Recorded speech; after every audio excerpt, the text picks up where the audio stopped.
These days, there's a whole lot of horror games out there to dive into. Whether you like third-person shooter survivals or first-person survival where you're armed with only a flashlight, there's a ton of options out there for all kinds of gamers looking to get their scare on. But with the emergence of a growing indie scene, many great horror games can and have passed under our radars over the years. So today we're taking a look at some of them with our list of the top 10 scariest games you've never played. Or maybe you have played them. But there's a solid chance that at least one of these games on this list will be brand spanking new to you. So let's jump in.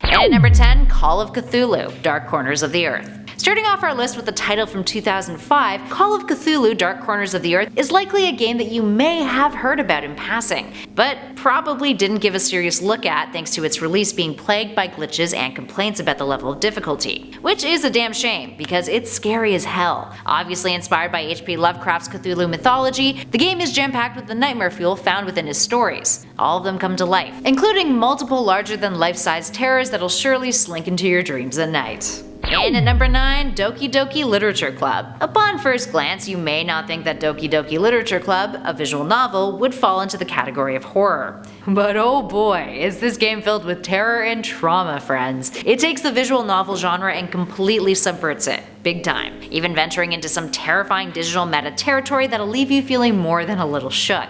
Essentially, you play a character in high school who's just joined this literature club, and there's multiple different romantic options. Each of these girls has a backstory, but the more you progress, the more you learn the dark truths behind each of these young women. And shit gets real messed up quick. And at 8, Home. Home is an indie horror game in which you play as a man who wakes up in a strange house with a bummed leg. Entirely in 8-bit, you walk around with just a flashlight, with the goal of the game being to go back home and find your wife Rachel. There is no music in the game, just sound design, and only the area around your character is illuminated thanks to your flashlight. Now in terms of setting an eerie atmosphere, the game is all-star in that respect, especially if you play with all the lights off, as is advised when you start up a new game. The ending is also really neat. It's really subjective, and based off of the information that you find on your journey home, the suspicions you make about what has happened to you can be all over the place. Everyone has different opinions. And at 7, Realms of the Haunting. From 1997, this PC game, Realms of the Haunting, is a first-person shooter that has over 40 hours of gameplay content, which includes multiple different universes.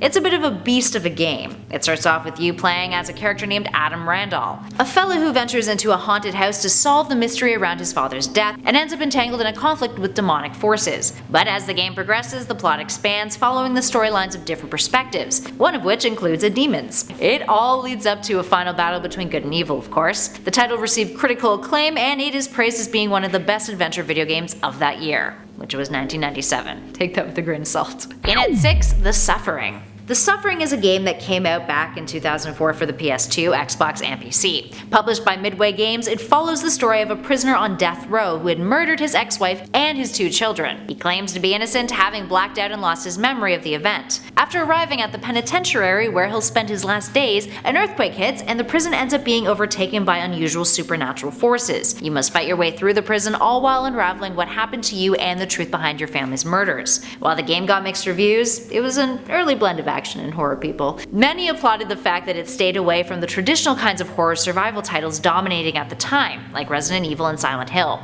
The game has an intense morality system which determines the ending that you get to, so it's never the same. Replayability factor. And at 5, Penumbra: Black Plague. This 2008 title is the second in the Penumbra trilogy, and is arguably the most terrifying. Like many survival horrors, Black Plague gives you no means to defend yourself. Your biggest offense is your only defense, which is running away. The game moves away from the combat-heavy focus from the series' previous title as well. You work your way through a ton of physics-based puzzles as you try to not get dead, essentially, in this abandoned mine, which is rather hard to do since the game is literally jam-packed with jump scares. The game's locale has also been likened to the setting in John Carpenter's The Thing, so yeah, there's that. And at 4, Uncanny Valley. Uncanny Valley is another pixelated title on this list. It's a survival horror title that combines puzzle solving, exploration, and some action, as you play as a security guard named Tom working at a remote facility. Tom works the night shifts, and during his shifts, you explore the facility, unraveling strange mysteries that he has no business meddling in. The game has a consequence system too. For example, if you get hurt from one of the attackers you encounter in the game, you'll move slower throughout the rest of the game, making it harder to run away from future attacks. There's also a plethora of events and choices that that can lead to your death early on in the game, meaning players need to be clever with how they approach certain decisions. And there's a ton of optional story content too, making it quite replayable. The devs behind it, Cowardly Creations, noted that their intent with the game was to, I quote, preserve the old survival horror kind of gameplay instead of following the modern trend of creating a third-person shooter with horror elements. And I think they were successful in doing that. In at 3, Sweet Home. Running in the vein of pixelated horror, our next number, Sweet Home, was a game that was released back in 1989, an 8-bit companion game to a horror movie made in Japan of the same name. Despite being a cross-promotion, the game was never released in any other country, which is why most of you probably have never played it. Which is a shame, because many consider this to be one of the very first RPG survival horror games out there. It also has a bunch of cool game mechanics too. You have 5 team members who all have valuable unique skills, and if any of them die, they never respawn,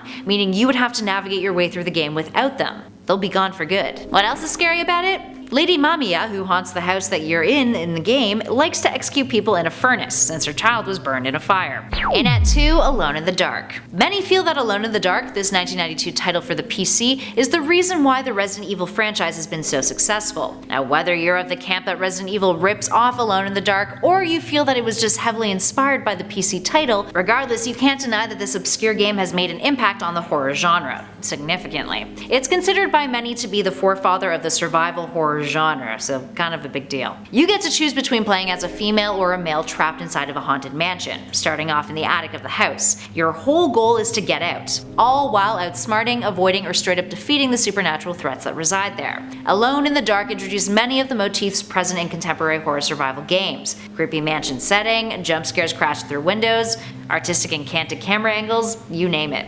It also features a terrifying devil worm, so, you know, be warned. And finally, in at number 1, I Have No Mouth and I Must Scream. This game from 1995 is from the brain of Harlan Ellison, an American writer who initially wrote it as a short story back in 1967 and co-designed the title alongside the Dreamers Gale developers. A point-and-click, it takes place in a dystopian world where a brilliant AI called Am has destroyed all of humanity except for 5 people. And what has it done with these 5 people? It's been keeping them alive for the past 109 years and torturing them for fun by creating metaphorical adventures based on each of the characters' flaws. This is where it gets real screwed up. As you play through the game, you explore these metaphorical adventures, forced to make decisions concerning ethical matters that deal with the likes of rape, paranoia, insanity, and genocide. For example, Benny, who prior to the human genocide was a gay scientist, has been transformed into an ape with enlarged genitalia.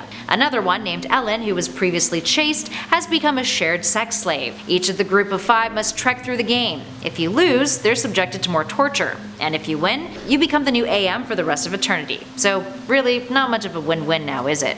Alright, there we have it, friends. What other horror games should we have included on our list? Do you have a favorite that's barely ever talked about or advertised that you think people should check out? Give us a shout in those comments below and let us know. If you dug this video, you know what to do. Spread that love, hit the like button, and hey, why not subscribe to our channel for more lists just like this one? We even have a nifty little playlist currently flashing on your screen filled with other video game goodness. In the meantime though, thanks for watching, friends. I'll catch you on the next video.